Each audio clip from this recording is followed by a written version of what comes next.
నేను అడుగుతా ఉన్న రాష్ట్రమంతా కూడా వర్షాలతో అతలాకుతలం అవుతా ఉన్న పరిస్థితులు. విజయవాడలో చంద్రబాబు నాయుడు గారి వ్యవహార శైలి వల్ల దాదాపుగా 60 మంది పైచీలకు మనుషులు చనిపోయిన పరిస్థితుల మధ్య చంద్రబాబు నాయుడు గారి ప్రభుత్వం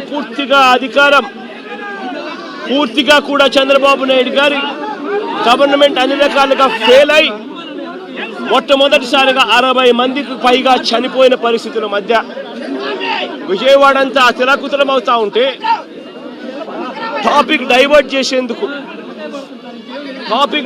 చేసేందుకు ఒక దళిత ఎంపీని 4వ తారీఖు రాత్రిని అరెస్ట్ చేస్తారు.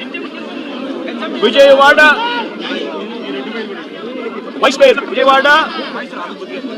డిప్యూటీ మేయర్ను అరెస్ట్ చేస్తారు. కేవలం డిప్యూటీ మేయర్ భర్తను అరెస్ట్ చేస్తారు. అది 4వ తారీఖు రాత్రి. ఎందుకంటే ఇక్కడ చంద్రబాబు నాయుడు గారు పూర్తిగా ఫెయిల్ అయిపోయిన పరిస్థితుల్లో 60 మంది చనిపోయిన పరిస్థితుల్లో చంద్రబాబు నాయుడు గారి గవర్నెన్స్ ఫెయిలియర్ను దారి మళ్లించేందుకు డైవర్ట్ చేసేందుకు అరెస్ట్ చేస్తారు. అసలు ఈ కేసుకు సంబంధించి పూర్వాపరాలు చూస్తే ఈ కేసుకు సంబంధించి 3 సంవత్సరాల పైచిలకు 3-4 సంవత్సరాల కిందట జరిగిన ఈ కార్యక్రమం, ఈ ఘటన